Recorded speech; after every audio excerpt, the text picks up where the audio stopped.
안녕하십니까. 논리로 푸는 사주학의 석하소재학입니다. 여러분 공부 열심히 하셨습니까? 지난 9강과 10강이 조금은 생소할 수도 있고 조금은 어렵게 느껴지시는 분들 계실지 모릅니다. 주역도 나오고요. 그러나 여러분 걱정하실 거 없습니다. 이제부터 저랑 같이 이렇게 하시다 보면은 자연스럽게 모든 부분을 알게 될 것입니다. 자, 오늘은 그 11번째 시간으로 밝혀지는 천간 흐름의 메커니즘이라는 주제를 가지고 공부를 할 것인데요. 무슨 얘기냐? 밝혀지는 천간 흐름의 메커니즘, 즉 이제까지 우리는 목생화, 화생토, 토생금, 금생수의 고리는 그렇게 목화토금수로 흘러가고, 또한 천간 역시 갑, 을, 병, 정, 무기, 경신임계로 흘러간다고 이렇게 알고 있을 겁니다. 또한 실제 우리 그 연두에 적용하는 것도 그렇게 적용이 되고 있고요. 그런데 사실은 그 생과 극이라는 속에서 갑을, 병정, 무기, 경신, 임계 말고 또 다른 알고리즘으로 오행이 순환하고 있다는 사실을 아마 이 시간을 통해서 공부하게 될 것입니다. 동양학에 뿌리를 두고 발전해온 사주학. 사주학의 근간을 이루고 있는 음양오행설을 새로운 관점으로 분석하며 사주학을 보다 명확한 논리체계로 재조명한 석하. 동양의 과학, 사주명리학. 이제 그 근본 원리를 석화와 함께 명확한 이론체계를 통해 밝혀보자. 지난 시간에 우리가 주역의 하도낙서 같은 걸 통해서 하면서 오행의 수리에 대해서 공부를 했죠. 기억나십니까? 목은 38, 화는 27, 토는 뭡니까? 50, 그리고 금은 49, 그 다음에 수는 1,6이다. 그리고 갑을병정 무기경신 임계를 나열해가지고 1번부터 순서까지 쳐서 갑은 1번, 을은 2번에서 개는 10이다. 그리고 이것은 1과 2는 각각 음양으로 나뉜다. 자축인 및 진서음 및 신유술의 역시 마찬가지 그 자는 1번, 저기 해가 12번까지 이렇게 수일에서 배열한다라고 얘기를 했었습니다. 그리고 아마 지지난 시간 8강인가요? 우리가 아마 천간합의 논리에 대해서 배웠죠. 오늘 그 천간합에 대해서 지난번 얘기하다 바른 부분이 있습니다. 그 부분 잠깐 짚고 넘어가면서 그 오늘 본강에 들어가도록 하겠습니다. 여러분 기억하십니까? 우리 한번 다시 한번 봅시다. 합입니다. 갑과 기가 합해서 뭐가 된다고요? 토가 된다. 갑기토 맞죠? 그다음에 뭡니까 또? 을과 경이 합해서 뭐가 된다고요? 금이 된다. 그리고 병과 신이 합해서 수가 된다. 정과 임이 합해서 목이 된다. 우리가 지난 시간에 강의한 주역이나 이런 부분들은 다 몰라도 괜찮은데 여기 이런 부분들은 여러분이 그냥 이해가 아니라 숙달까지 돼 있어야 됩니다. 공부를 어떻게 하라겠습니까, 여러분? 자, 쓰고 손으로 기억하게 쓰고 입으로 읽고 그다음에 눈으로 보고 이렇게 공부를 해주라겠죠. 자, 봅시다. 무게 화입니다. 이거 한번 같이 반복하고 들어갑시다. 갑기합 토, 을경합 금, 병신합 수, 정임합 목, 무게합 화. 이것이 그 인간의 그 결혼같이 이렇게 어떤 변화에 해당된다는 그 합이라겠습니다. 천간의 합입니다. 천간과 지지를 기준할 때 천간은 뭐라겠습니까? 형체를 가지고 있다겠습니까? 형체가 없다겠습니까? 천간은 형체가 없죠. 오의 개념, 완전한 개념인 겁니다. 그래서 기운인 겁니다. 대기 같은 것. 지지는 형체를 가지고 있죠. 그래서 어떤 형체를 틀을 갖춘 것. 그래서 천간은 합을 하면 완벽하게 변화가 갑니다. 지지도 변화를 하지만 지지는 합하는 조건이 좀 까다로울 수 있습니다. 왜? 복잡하니까. 천간은 단순합니다. 기운은 기운대로 움직이는 거니까. 자, 봅시다. 이렇게 되는데요. 이 합의 논리, 합의 원칙, 원리, 즉 합이 왜 이렇게 된다는 원칙은 천간, 갑을병정, 무기임의 10개를 딱 나눠봤을 때 마주보는 것끼리 합이 된다고 얘기할 수도 있겠고, 그 다음에 논리는 저 황제내경에 있는 그 논리 속에 근거 속에서 그 오천 하늘이 뭐 빨간 하늘 아니면 검은 하늘 이렇게 가지고 단천지기, 그 소천지기, 현천지기 나눠서 설명을 했었죠. 그런 하늘들이 움직일 때 어떻게 되는 근거다. 내지는 진월과 사월의 어떤 기운이 지나갈 때 그걸로 근거를 해서 변한다. 또 내지는 지난번 시간에 얘기한 하도 낙서, 그러니까 하도 부분에 있는 수리 이 개념에서 합이 이루어진다. 이렇게 하나의 원칙적인 측면도 나왔는데 우리가 이것은 어떤 원리라고 밝혔습니까? 우리가 밝힌 원리에서는 천간 오행은 천간은 각각 어떻다겠습니까? 이렇게 천간은 5개의 오행이 하나 움직이는 체가 되는 것인 거고 이것을 분해했을 때가 10간이 되는 겁니다. 그래서 5개가 주원인 겁니다. 원. 이걸 축소시키면 2로 나눌 수도 있고 2.5로 나눌 수도 있겠지만 넓히면 10으로 될 수도 있고 8로 될 수도 있는 개념이 들어가는 것이죠. 자, 어쨌든 이 5개의 개념이 천간은 이 5개의 그 어떤 사물이 아니라 운동 형태가 돌아가면서 움직이는 걸 하겠습니다. 이렇게. 그래서 하나의 운동은 목의 운동은 화의 운동을 밀어주고 그 다음에 뭡니까 생해주고 그 다음에 토의 운동을 극해주고 그렇죠? 그 다음에 금으로부터 극을 받고 그 다음에 수로부터는 생을 받는다. 그래서 이것을 또 다르게 표현하면은 목 기준으로 볼 때 화는 화, 토는 극, 그 다음에 금은 나를 제어하는 제, 그리고 수는 생, 이렇게 해서 생극제화로 표현한다고 됐습니다. 이렇게 천간은 절대적으로 극하는 겁니다. 이 극이라는 개념은 뭐냐? 일방적인 겁니다. 고양이 앞에 쥐처럼. 고양이 앞에 쥐라는 개념은 뭡니까? 완벽하게 페어플레이가 되는 걸 얘기하는 겁니다. 때에 따라서 이기는 게 아니고요. 그리고 먼저 얘기했듯이 고양이가 병이 들었다 이런 변수는 이런 절대 단위가 아니고 단위가 변하는 또 다른 변수가 들어오는 거기 때문에 그때는 또 다른 개념으로 얘기를 해야 되는 것인 거예요. 즉 이렇게 중간중간 오행의 순환고리에서 문제가 생길 때 어떤 변수가 하나가 생겨가지고 어떤 부분이 강하게 작용될 때 예를 들어서 목이 무지하게 강해진다. 그러면 누가 타격을 받습니까? 목이 강해지면 이 토는 지나치게 극을 받겠죠. 일단 그러니까 토가 약해지겠죠. 그 목이 지나치게 강해지면 화는 그것 때문에 힘을 받아갈 수도 있겠죠. 자, 만약에 나무를 놓고 보는데 목이 지나치게 강하다면 키가 부쩍 쭉 꺼가는 개념이죠. 크는데 토가 없으니까 즉 분산지기 내지는 분산해서 결실을 맺는 게 없기 때문에 키는 큰데 열매를 제대로 맺지 못하는 현상, 또 이렇게 우리가 유추해 나갈 수도 있겠죠. 이것이 이제 오행의 개념인데요. 이렇게 천간의 오행은 각각 5개가 있다 보니까 각각 하나의 오행을 기준으로 할 때 뭐라 하겠습니까? 1대1로 마주보는 것이 있다겠습니까? 없다겠습니까? 존재하지 않습니다. 천간은 1대1이 없습니다. 항상 뭡니까? 1대2입니다. 어떻게? 목이 바라보는 것은 토와 금이 되는 거고 수가 바라보는 것은 화가 바라보는 것은 금과 수가 되는 것인 거고 그렇게 하나의 오행은 2개를 상대하는 것을 우리가 1대2로 상대한다고 하겠습니다. 그런데 1대2로 상대하는 개념이 있다 보니까 어떻게 생각합니까? 하나는 내가 극하는 것, 하나는 나를 제어하는 것. 그러니까 하나는 내가 힘을 못 쓰는 것, 하나는 내가 때리는 것. 이것이 현실의 개념인 거고 눈에 보이는 최초의 상대인 겁니다. 그리고 이렇게 마주보는 1대2의 관계에서 어떤 오행 하나는 즉 예를 들어서 오늘은 우리가 토를 기준으로 한번 봅시다. 토를 기준을 칠 때 이 토는 각각 뭡니까? 그 토가 극하는 수를 상대하고 그리고 토를 극하는 목을 상대한다겠죠. 이렇게 2개를 상대하는데 이 토에는 무토와 기토가 있다. 그 무토는 토의 양토로서 활동력이 강하다. 그리고 기토는 즉 양은 활동력이 강하고 음은 양의 결과에서 수렴되는 거니까 어떤 수렴적인 측면을 가지고 있다. 그래서 무토는 토가 상대하는 그 2가지 중에서 마음 놓고 자기가 주물를 수 있고 극할 수 있는 그런 수를 이렇게 무토는 상대하려고 할 것인 거고 음적인 토는 기토는 수렴적이니까 누가 이렇게 자기가 극하기보다는 그냥 통제받는 입장으로서 선택하려고 한다는 얘기죠. 그래서 기토는 목을 이렇게 바라보면서 상대하려고 한다는 개념인 거고 이럴 때 이 수에 역시 마찬가지 수에 있는 음기운 양기운 수는 토와 화를 상대하는데 수 역시 마찬가지 수에 있는 양기운인 임수는 화를 위해서 자기가 극하는 화를 위해서 움직일 것인 거고 그 다음에 그 음기운인 계수는 자기를 제어하는 그 토를 위해서 움직인다. 그래서 이때 수에서 나오는 계수, 음기운인 계수와 토에서 나오는 양기운 무토가 이렇게 만나는 개념들 바로 이 부분들이 합의 원리라고 설명을 드렸었습니다. 그리고 역시 마찬가지 목은 토 말고 금을 역시 상대하는데요. 그렇죠? 바로 목에는 역시 간목과 을목이 있어서 간목은 자기가 극하는 토를 상대할 것인 거고 을목은 자기를 제어하는 금을 상대할 것이고 이때 금에서 있는 경금과 만나서 을경이 되고 그 다음 간목과 기토가 만나서 갑기합이라는 개념을 설명했고 이 합의 원리는 변화를 의미하는 건데 천간에서 변화를 의미하는 것은 토가 되는 겁니다. 그러면 토인데 무토냐 기토냐 이렇게 얘기할 수 없는 겁니다. 왜? 원래는 오행인 것을 나눈 거기 때문에 굳이 이 갑기 우리가 합을 봅시다.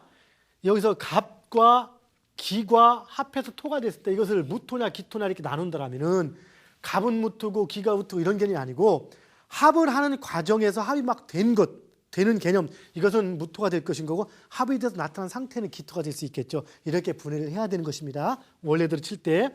자, 이것이 우리가 지난 시간에 배운 그 천간합의 논리라고 했습니다. 자, 그런데 지난 시간에 우리가 또 무슨 얘기를 했습니까? 이 합에도 잘하고 못하고 순서가 있고, 제가 숙제를 낸 게 아마 있었는데 숙제 검사 안 했다고 그냥 넘어가면 안 되겠죠. 자, 어쨌든 다시 한번 봅시다. 이 합은 반드시 어떤 원칙을 가지고 있느냐? 이 양간은 반드시 그 음간과 합을 하고, 음간은 양간과 합한 또 원칙을 가지고 있죠. 그리고 그 합은 대부분 볼 때 하나는 합을 꺼리고 하나는 합을 좋아하는 그런 개념이 들어갑니다. 음양의 상대적 개념이죠. 그 얘기는 갑기토를 분석해 봅시다. 갑기토를 분석해 보면은, 자, 갑은 목이죠. 목과 이렇게 토가 이렇게 만나서, 그렇죠? 목과 토가 만나서 뭐가 됩니까? 만난다고 이렇게 표현했 그냥 목과 토가 만나서 토로 변하는 거죠. 그러면은 이 토를 어차피 자기 오행으로 변화되는 거고, 이 목에서 볼 때 토는 뭡니까? 자기가 제어하는 오행입니다. 일단은 꺼리는 개념이 들어갑니다. 그래서 이 둘 중에서 누가 그 합을 꺼릴까요? 예, 간목이 합을 꺼린다고 했습니다. 그렇죠? 자, 그 다음에 을경금을 봅시다. 을목과 경금이 만나는 겁니다. 이렇게 금이, 을목과 금이 만나서 뭐로 변합니까? 금으로 변하죠. 그럼 누가 끓일까요? 누가? 예, 목이 금으로 변하는 거니까 목이 싫어하겠죠. 금은 어차피 지 금이니까 좋아하겠고, 그 다음에 병신은 뭡니까? 화하고 금하고 이렇게 만나는 거거든요. 화하고 금하고 둘이 만나서 어디서 살래? 니네 집 살래? 처갓집 가서 살래? 이렇게 이 둘이 싸우는 거랑 마찬가지인 겁니다. 그런데 어디 수로 변하니까, 그럼 사이좋게 우리는 금도 아니고 화도 아니고 수로 가자라고 얘기를 했는데, 알고 보니까 누가 당한 겁니까? 화가 당했죠. 금은 수하고 어차피 자기 자식 관계, 생애 관계가 친한데, 화는 수하고 화하고는 아주 이렇게 꼴보기도 싫은 그런 관계가 되죠. 이해하시겠습니까? 그래서 이게 누가 싫어합니까? 화가 싫어하는 거죠. 그럼 그 다음에 딱 뛰어넘어서 여기 무토는 토하고 수가 이렇게 결합을 합니다. 토하고 수가 결합해서 누구를 낳는 겁니까? 누구를 따라가는 겁니까? 예, 화가 됩니다. 그럼 여기도 마찬가지, 토도 아니고 수도 아니까 사이 좋다라고 생각할 수 있지만, 알고 보니까 어떻습니까? 이 토는 화하고 서로 생애 관계이기 때문에 좋지만, 이 수는 화는 싫죠. 왜? 극의 관계니까. 그래서 수가 싫어합니다. 그런데 지난번 문제가 뭡니까? 정과 임은 뭡니까? 이것은 누가, 즉 정은 뭡니까? 화죠. 화와 임은 뭡니까? 수가 만나서 결합해서 뭐가 됩니까? 목이 되죠. 그럼 이때는 이 목이 변화하는 것은 화와 수 중에서 누가 목을 싫어합니까? 누가 싫어합니까? 자, 잘 봅시다. 화하고 목의 관계는 목생화의 관계니까 생의 관계죠. 그 다음 수하고 목의 관계는 또 뭡니까? 수생목이니까 화의 관계입니다. 그래서 무슨 얘기입니까? 아무것도 서로 극하는 게 없습니다. 원인 이해하십니까? 그러면은 이 4개, 5개 중에서 합이 제일 잘 되는 합은 무슨 합일까요? 예, 바로 정임합이 가장 잘 됩니다. 점이. 왜? 서로 거부하는 게 없기 때문에. 그래서 고전에, 아마 이것도 제가 왜 이런 원리를 이렇게 밝혀냈냐면, 처음에는 고전을 읽다 보니까 어떤 얘기가 있느냐, 책들에 보면은 갑기합은 뭐라고 하냐, 중정지합이다 이렇게 얘기합니다. 중정지합이다. 중정지합이다. 그 무슨 의미인가 했더니, 이 중정이나 중하의 의미를 가지고는 토를 얘기하거든요. 갑과 토가 만나서 어떤 토의 이게 중하라고 합니다. 그 신이라고도 표현하죠. 인의예지신 할 때. 인의예지신에 대해서 배웠는가요? 자, 이것도 오행의 나중에 후대에 이렇게 접목이 된 건데, 어질다는 개념은 어떤 목의 개념에서 인의 개념이 들어가고, 그렇죠? 그 다음에 예의는 뭡니까? 어질다는 것은 사람이 그 악의가 없다는 개념이거든요. 목은 이제 막 자라나는 개념이니까 툭툭거리고 움직이긴 해도 특별히 악의가 없는 개념이라고 볼 수 있는 거죠. 그러면 이제 막 자라다가 뭔가를 세상 알아가니까, 자, 사람이 그냥 대충 원하면 필요하면 때만 써가다 보니까, 옛날은 때만 써서 이루어지는 것이 아니라 때 쓰다가 매맞기도 하더라. 이렇게 기분 좋게, 엄마 아빠 기분 좋게 해주니까 슈퍼를 더 자주 갈 수 있더라. 뭐 이런 개념들 터득해 가는 것이죠. 그래서 이제 아향을 떤다든가, 이렇게 어떻게 뭔가 이렇게 하면 되겠고 저렇게 하면 되겠고 아는 개념. 그래서 이것이 바로 예의를 안다라고 표현할 수 있는 것이죠. 그래서 이것이 바로 화의 개념에 속하는 겁니다. 그리고 지혜라는 것은 수의 개념인 거 아시죠? 인생의 모든 경험을 다 겪은 지극한 지혜니까 지혜. 그 다음에 의리의 사나이 돌쇠 목화토금수 뭡니까? 바로 금을 얘기하죠. 그래서 사주에 금이 많으면은 상당히 나 의리 없으면 의리 빼면 시치하고서 이렇게 움직입니다. 그 다음에 토는 뭡니까? 아까 했듯이 토는 현실적인 겁니다. 현실적인 걸 많이 얻기 위해서는 뭐가 필요합니까? 약속들을 지켜주고 그 말을 잘 들어야 되죠. 그래서 말을 잘 듣는 것 이 자체가 신이라고 합니다. 신이 바로 인의예지 신이 이렇게 오행하고 접목이 됩니다. 자, 일단 그런 개념이 들어가는데 그런 개념 차원에서 중정지합이라고도 표현합니다.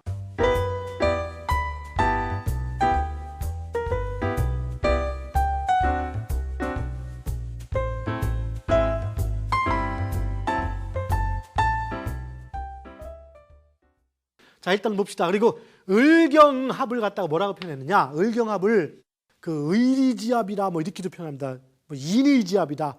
인의. 그 얘기는 뭡니까? 을경이 목과 금이 만나죠. 목은 인이라고 하고 금은 의리라고 하니까 인의지합이다.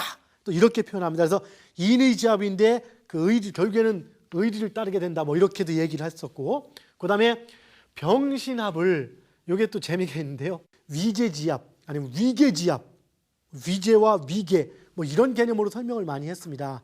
거기에 속에는 어떤 게 있냐면은 오행을 볼 때 이 화 중에서 특히 십간에서 볼 때 가장 밝고 화려한 것 왕이라고 치는 개념을 병화라는 개념을 많이 쳤습니다. 그래서 병화를 왕 중에 왕 이렇게 쳤습니다. 그래서 왕인데 왕이 신금하고 결합한다는 것은 왕의 하녀나 신녀를 얘기하는 거거든요.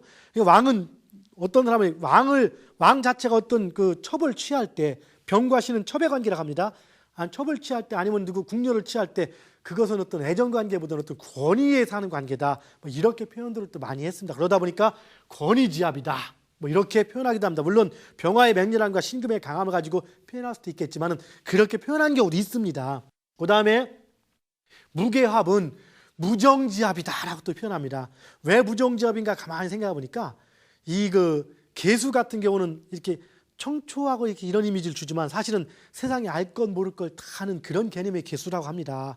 그리고 무토 같은 경우 상당히 실리적인 개념이 들어가기도 하고요. 그래서 알 것 모를 걸 다 하는 개념이기 때문에 실리를 추구해서 어떤 정보다는 또 다른 개념. 그러니까 돈 많은 사람한테 또 돈을 보고 쫓아가는 첩의 개념처럼 이런 개념으로 많이 이지를 했었습니다. 옛날에 임계수 일주 백두낭군 모신다 해갖고 사주였던 그런 그 속설들이 있습니다. 그것은 임수나 계수라는 개념 같은 경우는 임수 수의 개념은 지혜를 의미하죠. 특히 계수는 지극한 지혜를 의미합니다. 세상을 살아오고 지혜가 있다 보니까 애정만 갖고 되는 것이 아니다. 그리고 머리를 씁니다. 그러다 보니까 아는 것도 많고 하다 보니 또래의 어떤 남자들하고는 그렇게 대화가 잘 안 통한다. 쉽게 말해서 계수일주가 그런 경향이 좀 있긴 있습니다.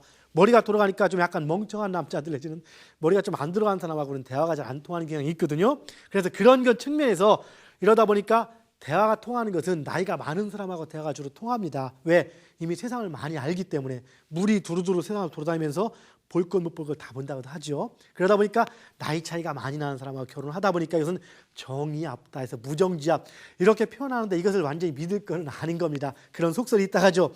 그러면은 정인목은 뭐라고 하느냐? 정인목은 보니까 유정지합, 정이 많다라고도 하면서 무정에서 음란지합이라고 표현을 했습니다. 음란지합. 그걸 그래서 사주를 볼 때 정임합이 있으면 음란하다 뭐 술 이렇게 얘기하는데 그거 절대 아닙니다, 여러분. 아시겠죠? 왜 그런가 이유는 여기에 있는 겁니다. 다른 합들은 전부 다 하나가 그 합을 꺼려요. 그래서 합을 싫어하니까 합을 하려고 하지 않으니까 거부하는 게 돼서 합이 쉽지가 않은데 이놈의 그 정임은 잘 보십시오. 수와 화가 만나서 화가 싫어하는 금이나 수로 변하는 것도 아니요. 그 다음 수가 싫어하는 토나 목으로 변하는 게 아니고 화수가 공동적으로 좋아하는 이 목으로 변하는 개념이 들어갑니다. 아마 우리 사이에 가장 필요한 게 정임합일 수도 있을 것입니다. 화합하는 기사인 거죠. 음란이 아닙니다. 뭔지 이해하시겠죠? 자, 이래서 이런 우스갯소리가 있다는 개념을 가지고 따져보고요. 한 번만 다시 한번 또 봅시다. 나중에 이것을 사주학에 접목을 시키는데요. 그래서 일간이 모일 때 이런 개념이 나중에 또 들어갑니다. 그런데 여기서 기왕 나온 김에 그럼 우리가 합이 가장 잘 되는 건 1번이 정임이라고 했으니까 그럼 나머지 순서를 또 한번 알아볼까요? 자, 봅시다. 자, 1번 갑기합을 비교해 보면은 갑목이 토로 변하는 거니까 자, 그런데 잘 봅시다. 이 갑기합과 을경합과 병신합과 무기합을 잘 보면은 양간이 자신을 버리고 음간을 따라가는 게 있고 음간이 자신을 버리고 양간을 따라가는 게 있습니다. 우리는 양의 기운은 뭡니까? 주체적인 기운인 겁니다. 음은 약간 수렴적인 기운이죠. 양에 생긴 결과가 음이기 때문에 그러나 눈에 드러나는 것은 음이 더 확실히 드러나는 겁니다. 자, 그런데 그럼 양간이 자신을 버리고 음간을 따라가는 게 쉬울까요? 아니면 음간이 자신을 버리고 양간을 따라가는 게 쉬울까요? 물론 음간이 쉽겠죠. 즉 그래서 양간이 자신을 버리는 것이 음간을 자신을 버리는 것보다는 더 어려울 수 있다는 얘기인 겁니다. 그걸 구분해 본다면요. 자, 봅시다. 갑기합은 갑목과 기토가 만나서 토로 변하는 거니까 누가 양보하는 겁니까? 양간이 양보하죠. 그래서 갑기합은 양간이 양보하니까 조금 어려운 합입니다. 합이. 그렇죠? 합이 어렵죠. 그다음에 또 봅시다. 그러면은 또 뭐 있습니까? 양간이 하는 것은 갑기을겸에서 병신합을 보니까 어떻습니까? 병신합도 병신이 만나 수로 변하는 거니까 병화가 양보하는 거죠. 그래서 합이 어렵습니다. 이것도. 그렇죠? 그래서 이것도 합이 어렵고 이것도 합이 어렵고. 그다음에 나머지도 봅시다.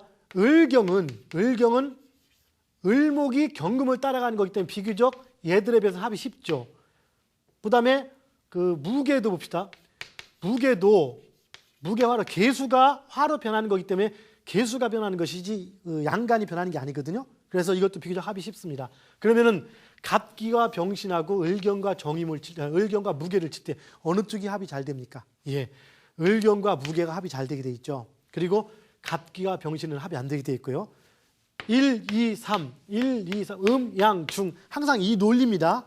그럼 여기서 또 그럼 선생님 이 중에서 갑기와 병신은 똑같습니까? 이 중에도 합이 더 잘 되고 안 되고 차이가 있습니까? 물론 있지요. 그럼 어떤 게 차이가 있을까요? 어느 게 합이 가장 안 될까요? 합이 안 되는 건 갑기와 병신 양간이 양보하는 건데 그럼 그 중에서 어느 게 더 안 될까요? 어느 게 더 시집장가를 안 가려고 할까요? 봅시다. 잘 보면 알죠? 갑기가 변해서 뭐가 된다고? 토가 되고 병신이면 수가 된다. 잘 봅시다. 양간이 변하는 거죠. 그럼 똑같이 둘 다 양간이 따르는데 자 봅시다. 그 갑목은 뭐로 변합니까? 우리가 통상 볼 때 지가 극하는 걸로 변합니까? 지를 통제하는 저를 극하는 걸로 변합니까? 지가 극하는 걸로 변하죠. 병화는 지를 극하는 걸로 변합니다. 즉 하나는 지가 때리는 놈이고 하나는 지가 맞는 놈입니다. 누구한테 가기를 더 꺼리겠습니까? 누가 더 목숨 걸고 안 가려고 하겠습니까? 기왕이면은 때리는 것도 나쁜 건 싫지만 맞는 것보다는 때리는 게 낫겠죠. 그래서 갑목이 좀 더 쉽게 변화가 됩니다. 왜? 갑목은 토는 지가 극하는 거기 때문에 병화는 감은 관입니다. 제가 당하는 겁니다. 천간에 순수한 극은 일방적인 겁니다. 이유가 없는 겁니다. 이건 무서울 정도로. 그렇기 때문에 병화가 제일 안 하려고 하겠죠. 그래서 합을 제일 하기 싫어하는 누구다? 병신입니다. 병화. 물론 임금이 뭐 이렇게 합을 해서 이렇게 하는 이걸 안 한다 이렇게 표현할 수도 있겠지만은 그다음에 을경과 무게를 가지고도 한번 구분할 수 있을까요? 그럼 이 중에 을경합과 무게합은 어느 게 합이 더 잘 될까요? 자, 봅시다. 이제 답이 나오죠. 을경합 금이죠. 금은 누가 음간이지만 둘 다 을목인 음간이 변화가 되고 무게도 개수가 변화되지만 을목은 금으로 변할 때 관으로 변화되는 거죠. 개수는 화로 변할 때 재로 변화되는 겁니다. 그럼 누가 더 버티겠습니까? 변하죠. 관, 자기를 제하고 자기를 극하는 것을 자기가 극하는 것도 그렇죠? 말하자면 재를 싫어하는 거니까 을목이 더 꺼리겠죠. 그리고 무게가 좀 더 합이 잘 되겠죠. 그러면 합의 우선순위를 치면 이제 1번은 뭐다? 정임합이다. 2번은 뭐다? 이렇게 쳐서 뭡니까? 무게합입니까? 3번은 을경합. 그렇죠? 4번은 갑기합. 5번은 병신합. 크게 치면 합을 잘하는 것은 정입은 워낙 잘하고 을경과 무게는 합을 비교적 잘하고 갑기와 병신은 합을 비교적 안 하는데 그중에서 제일 합을 꺼리는 것은 병신합인 거고 그렇죠? 그 다음에 꺼리는 건 갑기합, 그 다음에는 을경합, 그 다음에는 무게합, 그 다음에 제일 잘하는 건 정임합이라는 순서가 형성이 됩니다. 나중에 여러분이 화기격의 개념을 가지고 따질 때 이건 또 중요한 요인으로서 또 작용할 수가 있습니다. 뭔지 이해하시겠죠? 이것을 이제 합에 대해서 이제 알아봤는데요. 이번엔 또 다른 개념을 한번 알아보도록 합시다. 자, 우리가 목화 토금수는 각각 목은 화를 극하고 화를 극합니까? 목은 화를 생하고 목은 토를 극하고 그런 오행의 상생상극을 하면서 움직인다라고 얘기를 했습니다. 그런데 지금 시간에는 우리가 또 다른 시각입니다. 목은 틀림없이 화를 생하고 수를 생하고 맞습니까? 목은 화를 생하고 토를 생하고 그 다음에 금을 생하고 수를 생하고 목을 생하죠. 그리고 목은 틀림없이 토를 극하고 토는 수를 극하고 수는 뭐를 극합니까? 화를 극하고 화는 금을 극하고 금은 목을 극하는 반복 패턴을 가지는 건 사실인 거고 천간은 틀림없이 갑은 을은 별, 병, 정, 무, 기, 경, 신, 임, 개로 변해가는 것은 사실입니다만은 이 오행의 변화가 갑을, 병정, 무기, 경, 신, 임, 개의 순서 말고 또 다른 개념으로 변한다는 것들, 여러분들이 오늘 그걸 공부를 하시게 될 겁니다. 자, 봅시다. 오행의 뭡니까? 오행의 순환고리라고 볼 수가 있겠죠. 자, 이걸 놓고 볼 때, 이건 치면 목이 되는 겁니다. 목. 여기 항상 기준을, 여기를 목을 해도 관계는 없습니다. 어디를 목을 해도. 그러나 우리가 통상 이해하기 쉽게 여기를 수로 하겠습니다. 이렇게. 항상 밑에부터 시작되는, 그리고 시작되는 개념을 항상 목으로 하는 겁니다. 일단. 여기가 꼭 목이 아닌 건 아시죠? 그 다음에 화, 토, 금. 이것은 1차 상생운동을 하고 있죠. 그리고 이 목은 각각 또 뭡니까? 간목과 을목으로 나뉘고, 그 다음에 화는 병화와 정화로 나누고, 그 다음에 토는 무토로 나누고, 그렇죠? 그 다음에 기토로 나뉘고, 그 다음에 경금과 신금으로 나뉘고, 임수와 계수로 각각 나뉩니다. 그래서 십천간은 이렇게 변화를 하게 돼 있는데요. 잘 봅시다. 자, 목의 운동이 운동을 지속하기 위해서, 뭐가 필요한가요? 자, 봅시다. 우리는 목의 운동이 틀림없이 어떤 을과 병 사이의 어떤 변환점을 겪으면서 화의 운동을 변합니다. 즉 마디가 있는 거죠. 자, 목의 운동이 계속되기 위해서는 어떤 밀어주는 운동이 있어야 됩니다. 그런데 어쨌든 하나의 운동이 지속되다가 다른 운동으로 변한다. 우리가 뉴턴 역학의 관성의 제1법칙, 뉴턴 역학의 뉴턴의 1법칙이 뭡니까? 그 관성의 법칙이죠. 관성의 법칙이 뭡니까? 자, 이 움직이는 물체는 외부에 어떤 자극이 있지 않는 한, 변수가 없는 한 계속 운동을 지속한다. 서 있는 물체는 어떤 변화가 없는 한 계속 서 있으려고 한다. 뉴턴 역학이 나오기 이전에는 우리는 어떤 사물들, 움직이는 사물은 모든 걸 자연스럽게 정지해 간다. 이것이 맞다라고 생각했던 거죠. 이것이 예전의 물리학이고, 다시 이제 뉴턴 역학이 나오면서, 물론 사과가 떨어지는 것은 그 전부터 떨어졌습니다. 그렇죠? 어쨌든 만유인력이 나오기 전부터, 자, 어떤 것들, 즉 어떤 사물이, 우리가 가다가 던진 물건이 떨어지는 것은 공기의 저항이 있기 때문에 가다 떨어지는 것이지, 공기의 저항이 없다면 계속 그 던진 물건은 계속 그 행동을 진행하게 되는 거죠. 그러면 그 행동이 다른 걸로 바뀌려면 어떤 자극이 있어야 되는 겁니다. 즉 그 얘기는 목의 운동이 화의 운동으로 바뀔 때는 그냥 바뀌는 게 아니고, 이건 운동이 바뀌어가는 겁니다.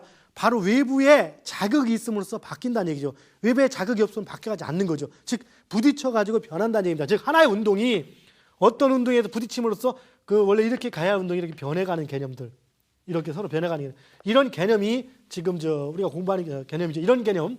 자, 그러면 목의 운동은 무엇 때문에 목이 생으로 목의 운동이 화의 운동으로 변해가는 속에는 사실은 뭡니까? 목은 화로 그냥 변해가는 것 같은, 사실은 어떤 외부의 자극이 있기 때문에 변해가는 건데, 외부의 자극이 뭡니까? 바로 극이죠. 즉 금의 극을 받음으로써 그 화로 변해가는 겁니다. 즉 하나의 오행 목은 첫 번째 화를 생해주고 토를 극하는 운동한다고 우리 이미 전 시간에 배웠습니다. 그렇죠?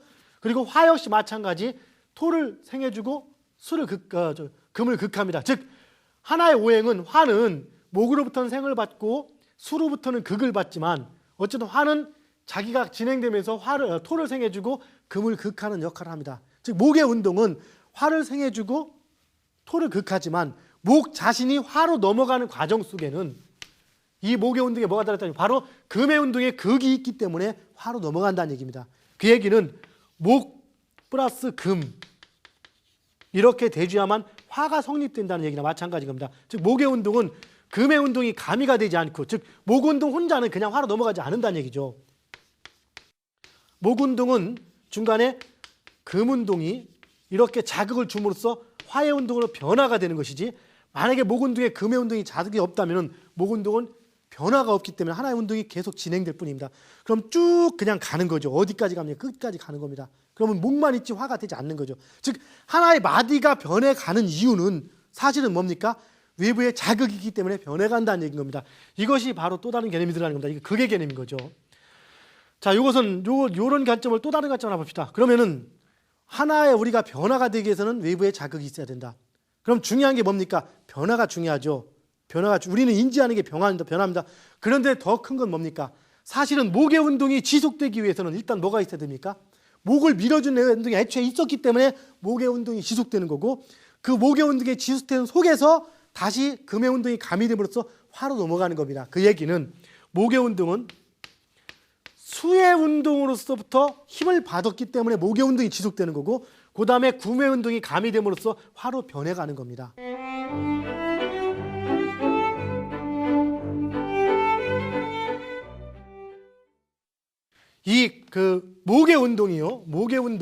목의 운동이 지속되기 위해서는 수의 운동이 있어야 된다. 그래서 이 목의 운동은 사실은 수의 운동 때문에 지속이 된 겁니다. 이렇게. 그런데 일단 목에서 우리가 화로 변해되는 목생화의 과정을 봅시다. 목생화의 과정 속에서는 1번 수가 도와줬습니다. 그래서 목의 운동이 지속됩니다. 왜? 지속되는 힘이 없으면은 어떤 변화의 힘을 가질 수가 없기 때문에 이게 원칙인 겁니다. 지속되는. 그런데 우리가 제일 먼저 수의 운동을 느끼지 못하고 금의 운동을 먼저 느끼는 이유는 현실 세계에서는 보이는 게 먼저 있더니 느끼는 건데, 일단 기본이 되는 건 생각하지 않기 때문에. 자, 일단 봅시다. 목의 운동이 화로 변하기 위해서는 이 목의 운동이 수가 전제가 됐지만, 수는 목으로 끄시고 이 목에서 화로 넘어가기 위해서는 뭐가 필요하다겠습니까? 여기는 바로 이걸 극해지는 금의 운동이 들어간다는 얘기입니다. 금의 운동이. 그럼으로써 화로 변해간다, 이렇게 표현할 수가 있습니다. 자, 근데 이것을 목의 운동에서 화로 넘어가는 걸 조금 더 다른 방법으로 또 한번 표현해 볼게요. 이제 십간이 나오니까 자 봅시다. 목은 뭐가 있습니까? 예, 간목과 을목이 있습니다. 목에는 간목과 을목이 있죠. 그러면 이 간목과 을목을 봅시다. 이 간목과 을목은 지금 잠깐만요. 이 간목과 을목은 이 목의 운동이 수로부터 도움을 받았다는 것은 뭡니까? 수에는 임수와 계수가 있습니다. 그럼 뭐로부터 도움을 받은 겁니까? 계수로부터 목의 운동은 이렇게 생을 받았겠죠? 이해하십니까? 그리고 이 목의 운동은 새로 사고 이 목의 을목 운동이 병화로 변하기, 화의 운동, 뭡니까? 실질적으로는 화가 병화로 가는 겁니다. 병화. 그렇죠. 화죠. 화로 변하기 위해서는 뭐가 가미된 겁니까? 여기에는 금의 운동이, 목 속에는 금의 운동이 가미됐다겠는데, 병화를 변해가는 기점은 을목이 변해가는 겁니다. 변해오는 건 간목인 거고요. 즉 목이 시작된 건 간목에서 시작이 됐고 을목에서 마무리져서 병화로 넘어가는 것이죠. 그러니까 간목에서, 즉 간목의 개념은 수에서부터 바로 온 개념이 들어가는 거고, 을목은 병화로 변해가는 개념이 들어가는 겁니다. 그래서 목이 화로 변해가기 위해서 앞에서 뭐가 필요하다겠습니까? 첫 번째는 수의 도움이 필요하지만 나중에는 금이 필요하다겠습니다. 금이 바로 뭡니까? 금이 도와줌으로써 바로 화로 변해가는 것이죠. 이것을 또 다른 개념을 잘 표시해 본다라면은, 잘 봅시다. 우리가 지난번에 합에 대해서 배웠죠. 갑은 기토를, 그렇죠? 을은 경금을. 자, 우리가 합이라는 개념은 결국엔 뭘 하겠습니까? 극 속에서 존재하는 극의 지극한 상황이 합이라겠습니다. 극의 지극한 상황이. 결국에는 자, 목을 금이 극해서 화로 만든다는 이 실체 자체는, 이 금이 목을 극하는 건 뭡니까? 지난 시간에 배운 게 뭡니까? 금이 목을 극하는 것은 뭐라 하겠습니까? 즉, 이 목 중에는 금을 상대하는 게 있는데 뭐라 하겠습니까? 을목과 간목이 있는데요. 간목은 기토를 상대하고 을목은 경금을 상대한다 했죠. 그래서 금이 목을 극하는 것은 결국에는 을경합을 얘기하는 겁니다. 을경합이 결국에는 금이 목을 극하는 개념이 들어가죠. 그 얘기는 뭡니까? 바로 이 을목이 병화로 변하기 위해서는 바로 경금이 있어줌으로써 변한다는 것, 을경합으로서 변해준다는 개념이 들어가는 겁니다. 뭔 얘기 하시겠습니까? 을목이 화로 변하기 위해서는 을경합이 있어줘야 변한다. 뭔 얘기인지 이해하시겠습니까? 자, 을목이. 자, 그러면은 봅시다. 이 간목은 또 한 가지, 이 목은 화로 변합니다. 뭘로써? 금의 극을 받음으로써. 그런데 목은 역시 또 한 가지 뭘 한다 했습니까? 화로 변하지만 또 한 가지 토를 극한다 했습니다. 목은 토를 극해서 이 토를 금으로 변하게 해주는 겁니다. 즉 목의 역할은 금의 극을 받아서 자신은 화를 변하지만 목은 토를 극합니다. 즉 우리가 아까 앞에를 다시 봅시다. 오행의 상생상극고리에서 목화 토금술은 각각 목은 화를 생해주고 토를 극하는 일만 하고 이런 형태로 생과 극을 한다고 했지만 이걸 엄밀히 잘 보다 보면은 목은 화를 변하지만은 목이 화로 변하는 것은 그냥 변하는 게 아니라 금의 극을 받아서 화로 변하는 거고 이해하십니까? 그리고 목은 토를 극하는 그냥 극하는 게 아니라 토를 극해서 토가 금으로 변화하게 만드는 것이죠.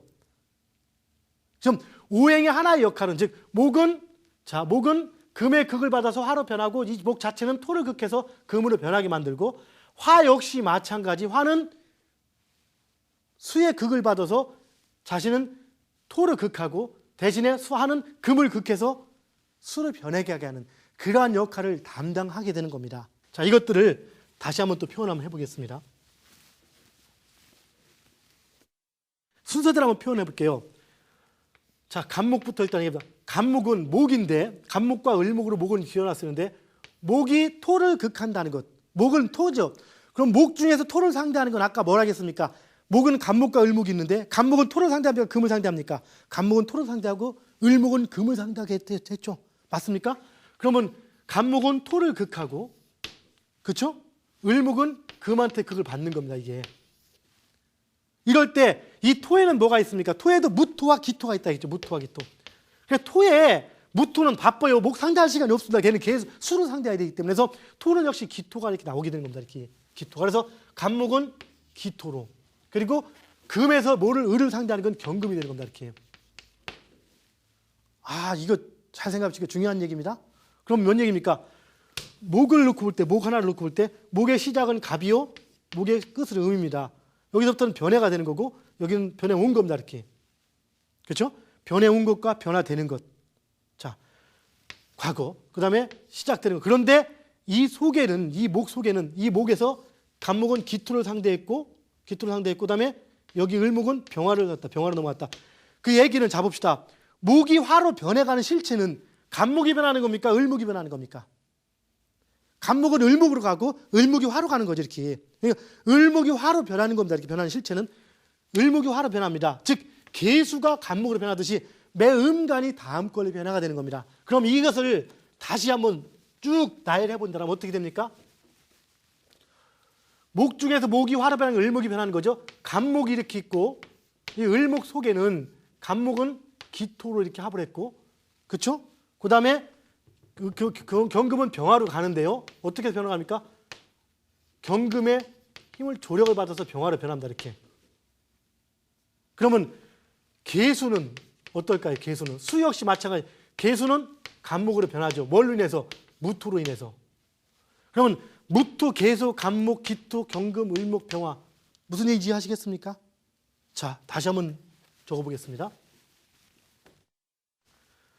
자, 계수가 일단 무토의 합을 받은 건 둘째치고 간목으로 변했습니다. 간목이 기토의 개념을 갖고서 요 밑에다 쓸게요. 밑에. 기토의 합을 하고 그다음 을목으로 그냥 가는 것이 아니라 간목은 사실은 기토랑 합을 하는 겁니다. 그리고 잘 봅시다. 을목은 병화로 그냥 바로 가죠. 계수는 간목으로 음간은 바로 같이 다시 다음 양간으로 변합니다. 정화는 무토로 변하듯이 이렇게 변하게 되어 있습니다. 그러면은 간목은 기토로 가고 기토는 어디로 갑니까? 기토는 경금으로 가게 되죠. 그리고 경금은 합으로 가게 되죠. 즉 양간은 합으로 가게 돼 있고 음간은 변화를 하게 돼 있고 그 다음에 다시 양간은 또 합으로 가게 돼 있고 음간은 변화를 하게 돼 있고 이것이 십간 흐름, 오행의 상생상극고리가 또 다른 메커니즘을 가지고 있다는 개념인 겁니다. 이걸 우리가 나중에 사주용에서는 절초봉생, 즉 목이라고 생각하는 속에 목을 꺼리는 금과 토, 목하고 제상대하는 토와 금이 들어가 있더라. 그러니까 운은 항상 좋은 속에 나쁜 게 있고 나쁜 속에 좋은 것이 있는 어떤 굴곡의 패턴을 갖는 이유가 여기에 있는 겁니다. 다시 한번 설명을 한번 해보겠습니다. 좀 복잡하죠? 자, 간목은 을목으로 이렇게 가는 것 같지만 사실은 목이 뭔가를 극한, 목은 토를 극하죠. 기토를 극하고, 여기부터 을목은 경금의 극을 받아서, 그럼 을목이 뭐냐면 병화가 되기 위해서는 경금이 먼저 있고 을목을 쳐서 병으로 온다는 얘기인 겁니다. 그리고 간목은 기토를 극한다는 얘기가 들어가는 거예요. 기토하고 합을 한다는 얘기가 들어가는 거죠. 여기는 합이죠. 여기는 금극목이 을경금이고 목극토가 갑기 합을 얘기하는 겁니다. 원래는 극은 합인데 잘못된 변화, 이 현상에 문제가 생긴 것이 극으로 나타난 겁니다. 일단 병화는 어떻게 됩니까? 병화는 화에는 병정화가 있죠. 정화는 어떻게 갑니까? 무토로 가죠. 변화가 어떻게? 병화는 다시 신금을 이렇게 발하게 돼 있죠. 신금을. 그리고 이게 화극금이죠. 정화는 임수의 극, 수의 극을 받아서 무토로 변하게 되어 있습니다. 그러면은 무토는 다시 무토하고 기토를 본다면 무토는 계수하고 합을 하게 되어 있고 토국수를 얘기하는 겁니다. 토국수죠. 그 다음에 이 기토는 어떻게 변합니까? 경금으로 변하는데 뭘 통해서 옵니까? 갑목을 통해서 변하는 거죠. 목극토가 바로 갑기가 되는 거죠. 그럼 이거를 볼 때 즉 기토는 경금으로, 정화는 무토로, 을목은 병화로, 계수는 갑목으로, 음간은 다음으로 변화하는 변화를 주관합니다. 음간은. 그리고 양간은 전에서 변화가 온 겁니다. 그리고 어떤 오행은 반드시 양이 되면은 그 양은 합으로 변해서 다시 그 합으로 변했다가 다시 음으로 오게 된다. 즉 겉으로 볼 때는 갑, 을, 병, 정, 무로 움직이지만 내면적으로는 기경, 신임, 개갑이라는 또 다른 흐름을 가지고 있는 겁니다. 즉 눈에 보이는 흐름은 갑이 을로 변하고 을이 병으로 변한 잔잔한 흐름이지만 알고 보면은 갑과 을 속에는 기토와 경금이 이미 이렇게 속에 있는 겁니다. 그래서 실제 이런 흐름을 겪게 되는 겁니다. 이걸 다시 표현한다면은 이제 다 치고 다시 한번 할까요?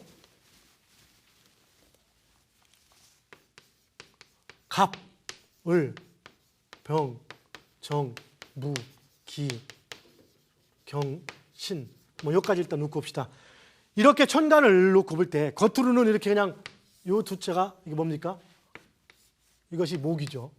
목, 이것이 화, 이것이 토, 이것이 금. 이것이 그 천간의 그냥 흐름이 변하지만 원래 오행이 목화토금수로 이렇게 변해가지만 이것을 분리하고 이거 실제 나누다 보면은 어떻게 되느냐? 이 간목은 기토하고 경금하고 이렇게 한 편이 먹게 돼 있어요. 여기는 신금, 병신합, 정이목이죠 이렇게 되죠. 그다음에 무토는 계수, 간목은 기토는 간목, 경금은 을목, 여기는 뭡니까? 병화. 그러면 겉으로 볼 때는 이렇게 가불이 한 편이지만 내면으로 볼 때는 병과 신이 한 편이 되는 거죠. 즉 을목의 체인 경과 병화의 체인 그 신금이 한 편이 되는 금으로서 한 편이 되는 겁니다. 이게 하나의 패턴이 되는 것이죠. 이쪽은 병정화가 우리는 한 편이 화지만 아래는 그 정화 무토가 속으로는 한 편이 되는 겁니다. 이것을 인간사에 비교한다면은 아빠와 시댁과 친정이라고 볼 수 있겠죠. 여기도 병화의 남자 시댁은 시댁 식구끼리 친한 거고 친정은 친정 식구끼리 친한 겁니다. 겉으로는 한 가족이지만 이것이 세상의 이치가 되는데 이 운동이 겉으로는 그냥 갑을병정 무기경신이 움직이는 것인 거고 목생화 화생토로 움직이지만 아까 밝혀진 논리에 의해서 목의 운동은 반드시 수의 운동을 통해서 화로 변해가는데 그냥 화에 생만 해주는 것이 아니라 목은 토를 극하더라. 이것이 가장 기본 논리인 겁니다. 즉 목은 화로 변해가는 동시에 목은 토를 극하더라가 1차 논리가 되는 거고 알고 보니까 목이 화로 변해가기 위해서는 그냥 변하는 것이 아니라 목에 진행되는 운동을 금이 자극을 함으로써 화로 변하더라. 즉 그래서 목이 화로 변할 때는 금의 자극이 들어가더라. 금극목으로서 화로 변하더라는 개념이 들어가서 금의 개념이 목 속에 포함된 거죠. 즉 화가 되기 위해서는 목과 금이 합쳐지더라. 이런 개념이 들어가는 것인 거고 그런데 실제 변화의 실체를 볼 때 목에서 화로 변하는 것은 을목이 병화로 변할 때가 화로 변하는 것이지 간목이 병화로 변하지는 않거든요.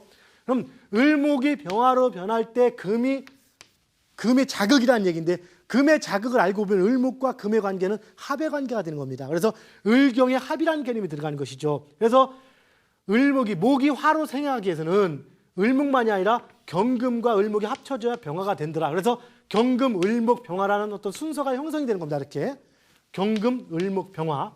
그 다음에 이 병화를 놓고 볼 때는 병화는 어디서 왔습니까? 목에서 왔죠. 그렇기 때문에 병화는 목에서부터 왔다는 개념이 형성이 되면서 병화는 뭡니까? 화의 개념이죠. 화는 두 가지 운동. 하나는 뭡니까? 금을 극하고 하나는 토로 변하는 겁니다. 이 중에서 음간이 변해간다고 앞에서 얘기했으니까 정화는 무토로 변해가는 개념을 잡고 그럼 양화는 뭡니까? 즉 양은 다른 게 아니라 자기가 공격하는 개념처럼 이렇게 강한 기상이기 때문에 병화는 금을 극하게 되는 현상이 나타나죠. 근데 알고 보니까 금의 극이 바로 그 합이 되는 겁니다. 신금이 되죠. 그래서 병화는 신금으로 이렇게 오는 양간은 자기의 음의 합성으로 이렇게 움직이게 되고 취하게 되는 개념이 들어가고 그다음 음간은 변화가 되는 겁니다. 즉 양간은 합으로 변하고 음간은 다음간으로 변한다는 이 두 가지를 가지고 조립해 놓은 것이 뭡니까?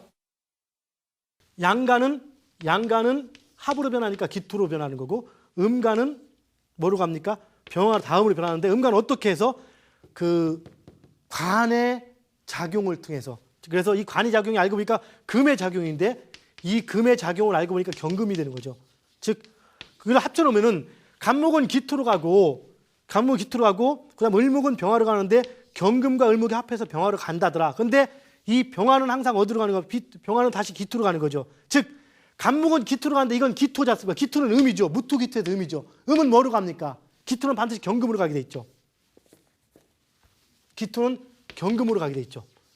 그래서 결국은 뭡니까? 간목은 기토로 가고 기토는 경금으로 가고 경금은 다시 을목으로 가는 이런 패턴이 형성이 되는 겁니다. 즉 그 얘기는 갑을 병정으로 흘러가는 속에는 사실 알고 보면은 갑은 기토로 갔다 경금으로 갔다 을목으로 가고 병으로 갔다 다시 신금, 임수, 정화, 무토, 계수, 간목, 기토 이렇게 이런 알고리즘을 통해서 변화가 되는데 이것이 눈에 잘 드러나지가 않는 것뿐이라는 얘기죠. 뭔 얘기인지 이해하시겠습니까? 즉 십간이 목화토금수로 갑을병정으로 흐르는 것이 아니라 사실은 이렇게 흐른다는 얘기죠. 이것을 다시 표현한다면은 자 간목이 기토로 갔다가 경금으로 갔다가 을목으로 가는 겁니다. 이 간목과 을목은 큰 개념인 거고 이 속에는 이게 조그마한 을목과 경금이 있는 것이고 이것이 다시 병화로 갔다가 이 병화는 다시 신금과 임수를 거쳐서 또 정화로 이렇게 움직여지는 개념이 들어가는 겁니다.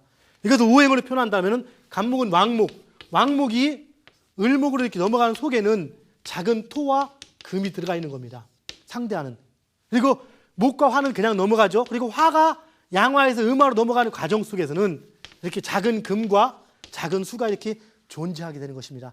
무슨 얘기인지 아시겠습니까? 조금 복잡하죠, 여러분. 복잡할 수밖에 없습니다. 어디에서도 들어본 적도 없고 생판 새로 나온 이론 자체이기 때문에 그러나 논리 체계를 잘 따라오다 보면 그렇게 어려운 게 아닙니다. 일단 몇 번 반복해서 들으면 알 수 있기 때문에 조금 지금 이해가 안 가시더라도 일단 이거 생각하고 기회가 된다면 자주 반복해서 시청을 해 주시기 바라겠습니다.